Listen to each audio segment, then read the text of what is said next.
नमस्कार दोस्तों, स्वागत है आप सबका फिर से एक नए वीडियो पे। आज हम लोग देखेंगे मैथ से संबंधित कुछ महत्वपूर्ण प्रश्न। आपसे हाथ जोड़ करके निवेदन है दोस्तों, पूरा वीडियो देखिएगा ताकि आपको अच्छी तरह से कॉन्सेप्ट क्लियर हो सके। पहला प्रश्न है 36 पे पावर 1/6। यहाँ पे हम लोग लिख लेंगे 36 पे पावर दिया हुआ है 1/6 दिया हुआ है।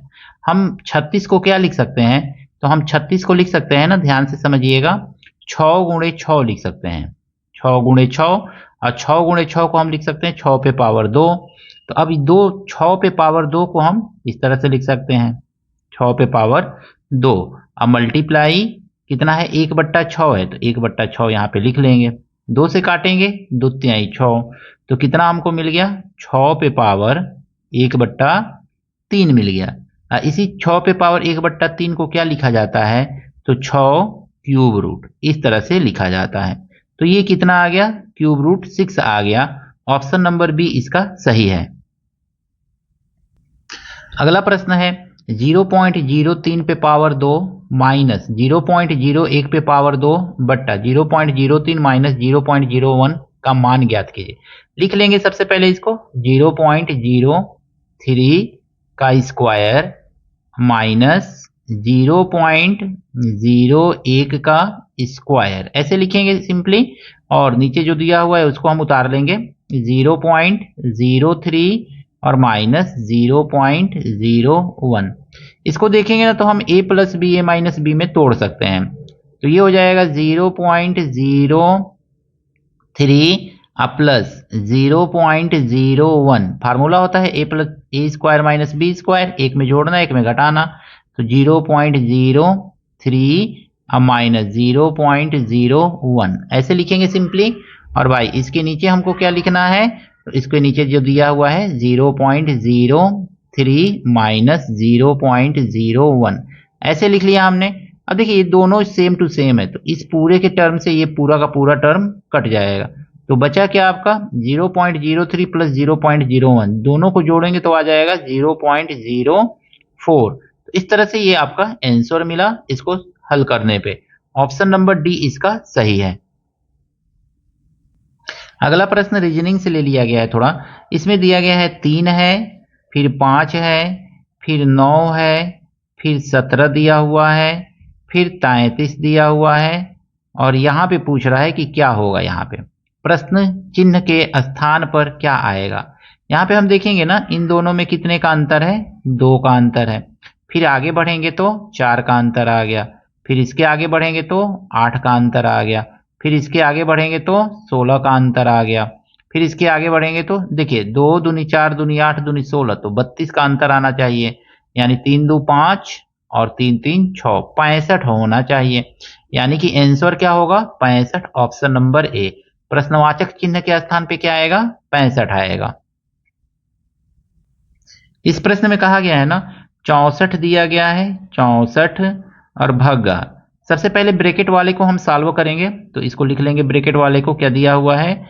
2/3 गुणे, देखिए माइनस है ना तो इसको उल्टा कर लीजिए, 4 ऊपर चला जाएगा, 1 नीचे चला आएगा, तो ये प्लस में चेंज हो जाता है, 2 हो जाएगा। इस तरह से प्लस में चेंज कर लिया जाता है। सबसे पहले कोई भी टर्म देना, अगर में a पे पावर -1 है तो इसको प्लस में चेंज करने के लिए 1/a पे पावर 1 प्लस में हो जाएगा। रेसिप्रोकल कर दिया जाता है, मतलब इसका पावर 1 होगा, मान लीजिए यहाँ पे इस तरह, सॉरी डिनोमिनेटर 1 होगा, तो इसको रेसिप्रोकल उल्टा कर देंगे तो आपका पावर प्लस में हो जाता है। उसी तरह यहाँ पे प्लस करने के लिए हमने इसको उल्टा कर लिया।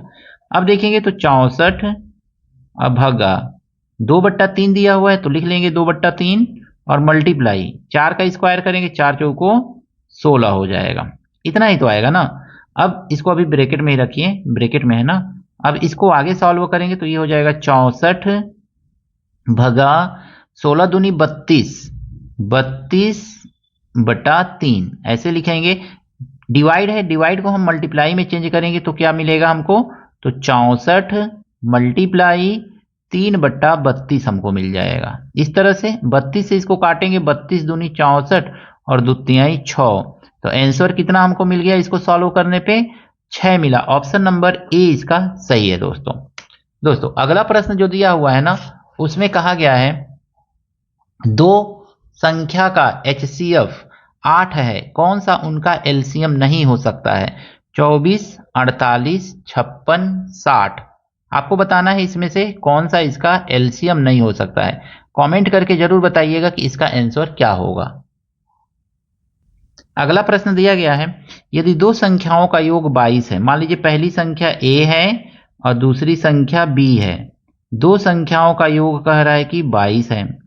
फिर कंडीशन दिया हुआ है उनके वर्गों का योग 404 है, यानी कि a square plus b square कितना दे दिया है? तो 404 दे दिया है, 404 कह रहा है। तो संख्याओं का गुणनफल क्या होगा? तो संख्या का गुणनफल यानी कि a इंटू बी आपसे पूछ रहा है ऐसे। अब हम देखेंगे ना, इसी का स्क्वायर कर देंगे, तो a प्लस बी का स्क्वायर कर दीजिए, तो 22 का भी स्क्वायर करना पड़ेगा।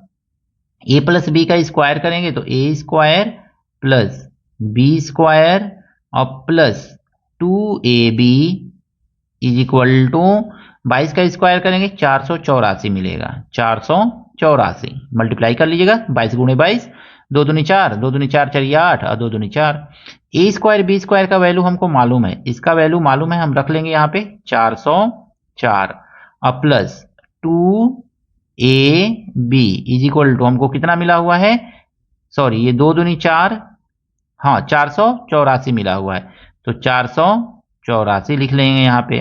अब इसको आगे भेज देंगे, ठीक है ना, तो यहाँ से काट दे रहे हैं और यहाँ पे हम 404 को माइनस कर ले रहे हैं, ठीक है। तो अब ये मिलेगा हमको A B is equal to कितना मिल जाएगा? 0,4 मिलेगा, सॉरी 8 मिलेगा। माइनस करेंगे, 4 में से 4 गया, 8 में से 0 गया 8।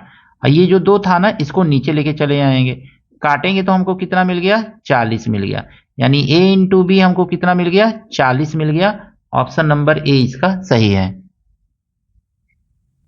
अगला प्रश्न दिया गया है, 1/0.04, जितने अंक पे नीचे दशमलव है ना, उतना 0 से ऊपर नीचे मल्टीप्लाई कर दीजिए। 100 से ऊपर 100 से नीचे हम मल्टीप्लाई कर लेंगे, हमको क्या मिलेगा? 100 और बट्टा ये मिल जाएगा 400। 400 नहीं मिलेगा, 2 अंक पे दशमलव है तो 2 अंक पे दशमलव लगा लेंगे, तो ये हमको कितना मिल गया? 100/4 मिल गया। अब 4 से इसको काट देंगे तो 4 दूनी 8 और 4 पचे 20, यानी 25 इसका आंसर होगा, ऑप्शन नंबर डी। इस प्रश्न में कहा गया है ना, यदि 1 2 3 n को n से व्यक्त किया जाता है तो फैक्टोरियल 8, फैक्टोरियल 7, फैक्टोरियल 6 का मान है। इसको देखिए कैसे सॉल्व करेंगे। 8 दिया हुआ है ना, तो हम यहाँ पे सबसे पहले लिख लेंगे 8, फिर माइनस जैसे दिया है वैसे उतार लीजिए, फैक्टोरियल 6, फिर माइनस फैक्टोरियल 6, ये 7 है सॉरी। अब इसको हम लिखेंगे ना 6 के टर्म में लिख लीजिए, इसको हम क्या लिख सकते हैं? 7 गुणे 8 गुणे 6, फैक्टोरियल 6 लिख लेंगे, फिर माइनस इसको क्या लिखेंगे? तो 7 गुणे फैक्टोरियल 6 लिख लेंगे, सॉरी नीचे है ये 6 लिख लेंगे ऐसे। अब माइनस ये 6 तो है, ये है, तो इस तरह से लिख लेंगे। देखिए इसमें सब में 6 कॉमन है, फैक्टोरियल 6 कॉमन ले लीजिए, तो बचेगा क्या आपका? 7 8 56 माइनस 7 और माइनस यहाँ पे कुछ नहीं बचा तो 1 बचा, इस तरह से लिख लीजिए। अब देखिए 56 में से 7 घटा दीजिए, फिर 1 घटा दीजिए, तो ये कितना मिल जाएगा हमको? तो मल्टीप्लाई 56 में से 7 1 8 घटाना है ना, तो 48 मिल जाएगा, 48। इसी को हम क्या लिख सकते हैं 48 को? तो 8 गुणे 6, 8 गुणे 6 और फैक्टोरियल 6, इस तरह से लिख सकते हैं। तो यही आपका आंसर है, ऑप्शन नंबर ए इसका सही है। अगला प्रश्न है, प्रथम 20 विषम प्राकृतिक संख्या का योग है। हम देखेंगे ना, तो विषम प्राकृतिक संख्या का योग, प्राकृतिक संख्या का योग, प्राकृतिक संख्या का योग, विषम प्राकृतिक संख्या का योग बराबर क्या होता है? तो विषम प्राकृतिक संख्या का योग n स्क्वायर होता है। तो इस तरह से हम देखेंगे, कह रहे 20 प्रथम 20 प्राकृतिक संख्या का योग, तो n बराबर आपका दिया हुआ है 20, तो 20 प्राकृतिक संख्या का योग कितना हो जाएगा? तो n स्क्वायर बराबर 20 का हम स्क्वायर कर लेंगे, बराबर हमको मिल जाएगा 400। यानी विषम प्राकृतिक संख्या, प्रथम 20 विषम प्राकृतिक संख्या का योग कितना है? 400 है। ऑप्शन नंबर सी इसका सही है। आशा करता हूं दोस्तों ये सभी प्रश्न आपको अच्छी तरह से समझ में आया होगा। कहीं पर भी कोई त्रुटि है, कुछ कमी रह गई है, कमेंट करके जरूर बताइएगा। मिलते हैं नेक्स्ट वीडियो में इसी तरह के कुछ नए प्रश्नों के साथ। Thank you, best of luck.